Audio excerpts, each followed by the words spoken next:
New Orleans Saints continue to be weekend warriors. Sean Payton taking his guys through yet another Sunday practice here in the mountains of West Virginia. Good evening from the Greenbrier. I'm Mike Neighbors, continuing CST's coverage of Saints Training Camp 2015. The grind continues for the black and gold. Still a lot of positions up for grabs, a lot of movement up and down the depth chart. Today, a lot of activity here on the practice field. For more on that, I pass the torch to CST's Paul Boron. Mike, speaking of ups and downs, the temperatures were up while the Saints were down on the turf field today. Certainly one of the warmest days of the Greenbrier so far. You can see the steam coming off the turf this morning. Sean Payton says they worked out down there just to give the grass fields another day to recover. No news to report on the injury front, but we did have a debut today. Former Ragin' Cajun linebacker Justin Anderson worked out with the team yesterday, signed, and was on the practice field this morning. This weekend moves us into the second half of Saints training camp, and Sean Payton gave his assessment of where his team is at this point. I think it's hard to ever say, are we right where we want to be? You know, you ask a coach that, and the answer is probably going to be no. We got a lot of work to do. You know, fortunately, we just started the preseason, so each of these opportunities, it's important that we're getting something accomplished. There doesn't figure to be much up and down when you talk about the quarterback position. Number 9 is clearly number 1, and Garrett Grayson would appear to be the number 3 quarterback. So who will be the backup to Drew Brees? Will it be the veteran Luke McCown or the third-year quarterback, Ryan Griffin? I can't worry about what Luke, has and experience and all that stuff and all the other factors. I just got to worry about myself and what I can do with this battle and this situation. I just got to make the most of it. I got to keep getting better. And so I'm more looking at myself and how I can get better as a football player than I am with him. I know it's a competition. I think he's come a long ways. I think he's continued to improve year after year. And I've said it all along. Ryan's got more than enough ability to play in this league. It's just about opportunities. Both quarterbacks performed well in the first preseason game, and this figures to be a battle that will rage all the way through the preseason. And, Mike, it certainly wouldn't be a surprise if whoever doesn't win this backup job ends up on someone else's roster. Thanks, Paul. So many great battles in this camp, but the most intriguing could be between those Saints kickers, 2 young legs who have so much in common. I've been in camp with 2 veterans, previous to this. It's a different situation having both of us not have a regular season kick under our belt. But I think we're both confident in what we can do. And it's also nice having Zach's been a friend of mine for years, so it's not. I mean, obviously we're competing. We both want to win. Yeah, usually the competition for place-kicking duties is between a veteran and a rookie. Not this one. Dustin Hopkins and Zach Hocker are 24 and 23 respectively, a competition that is a friendly one. Dustin and I go a couple years back, training together with the same coach. Getting really close through the process has made this competition pretty fun. Just to have a guy that I respect on and off the field. Really good buddy that I can go to for a lot of stuff. But at the end of the day, we both understand that one guy's going to have the job. And both of us are doing our best with what we got. We're trying not to worry about the other guy. I think both of us feel that if you do what you need to do every day and focus on you, the rest will take care of itself. Sean Payton recognized how rare it is to have the young kickers go, well, toe-to-toe. So he brought in the veteran to navigate the sometimes rough waters. Former Saint John Carney has been in camp to serve as a Saint sage of sorts. Well, Greg McMahon and Coach Stan Kwan, we have a great relationship, and the 2 young guys were signed, and they thought I could help come in and shorten their learning curve and share some things and show them some things, and it's been great. And the guys have had a lot of great questions, and we covered a lot of ground, and I'm excited to see how their competition unfolds. Both kickers have arrived in Saints camp after battling their share of adversity. Hopkins fought through injuries and was cut by Buffalo. Hocker was cut by both the Dolphins and the Redskins. You never know at the end of the day what the coach is really looking for. And so just being thankful to be here in the moment is all that we can look forward to. Just like I said earlier, it's going to be one of us. But if we're both out here making kicks, then it'll be a tough decision, and hopefully that'll help the other guy that's not on this team to still be on the 53-man roster next year. Hocker and Hopkins are also roommates. Both Saints spend a lot of time together. Well, we still have plenty of time left in our show. Next up, today's camp counselor. He's WWL's Christian Gericke, the Saints sideline reporter. He's next as our coverage continues in West Virginia. Saints Training Camp is brought to you by Take 5 Oil Change, the fastest oil change on the planet, and by Louisiana Cat, your statewide dealer for Caterpillar equipment in Louisiana.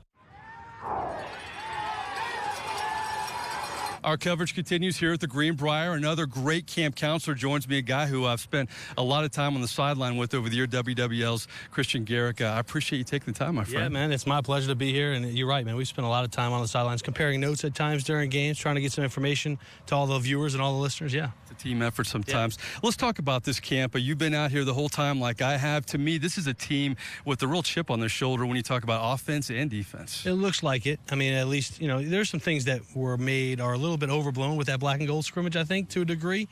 There's been some positives about this camp with the defensive side of the football. You can see the emergence of Stephon Anthony, the rookie linebacker, and there's also been, I think they've got some real talent at wide receiver, albeit unproven at this point, with all those guys that they've got fighting for a roster spot. But, there's been some really good highlights in this camp, and also some things that make you raise your eyebrows and go, could that be an issue? And some of the things that you don't like right away is if you look across the roster, there's not a lot of proven depth. Now, they've got a lot of players, but what's the proven depth? And those players at some point are going to be called upon to play this season.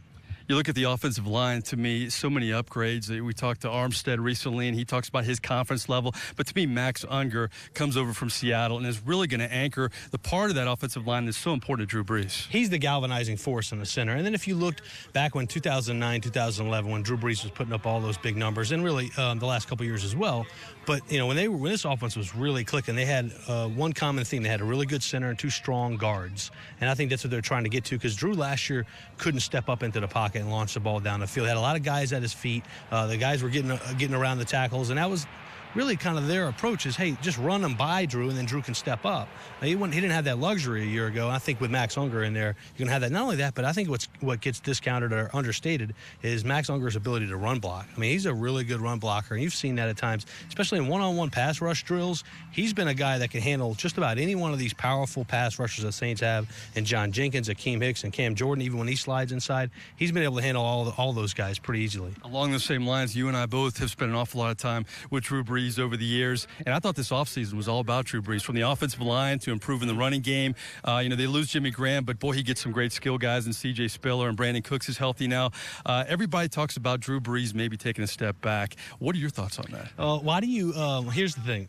I think that's way premature. Yeah. And then on top of that, you look at the moves. If you had a diminishing quarterback, would you trade away your best asset in your tight end?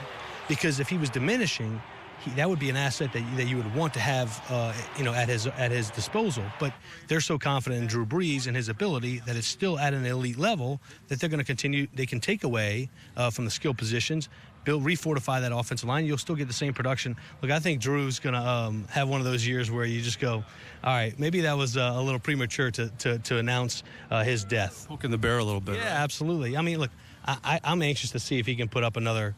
Hey, look, he doesn't have to throw 5,000 yards. If he's 4,700 yards and they're running the football well, and this offense can be, they've been a top 5 offense the last 10 years. And people maybe forget that. And you see the interceptions, and it was so much harder, I think, this year with Drew this past season. Well, I like the 2012 year. You covered that team as well. They didn't have a good defense, so the quarterback position changes and how you play it. You're going to take more chances. You're going to take more risks because you don't have a defense that you can count on that can get you the ball back or that can get out 3 and out. So I think, if he has that with a running game, Drew's going to be fine.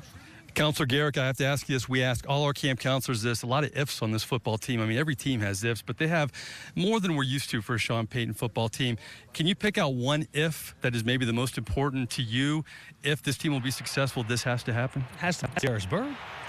Right now we haven't seen him, and he's been an impact in just 4 games, or he played in 4 games. He was an impact in just 1 last year. So if they get him back, and he's the player that they thought he was coming over from Buffalo now 2 years ago, then I think this defense has a real shot, because I like what they've done in the secondary. They're much improved. My questions, our front seven. You know, can they get after the passer? I haven't seen that. I have some concerns about that. All right, well, good stuff. Talk about your coverage. I know you have a new show, and boy, it seems like you guys are on 24/7 over there, right? Yeah, WWL. Excited to be with T-Bob Hebert now on WWL 8 to midnight Central Time, and of course we follow Bobby and Deke at 4, and they do a great job covering along with Hokie Gajan. And yeah, man, it's this is kind of wall-to-wall Saints coverage, and if you can't get enough sports, then we've got it for you. Good stuff. I appreciate your time. Thanks, Mike. Counselor Christian Gericke, always good perspective, a man in the trenches in the sideline for every Saints game. We'll be right back with the quote of the day.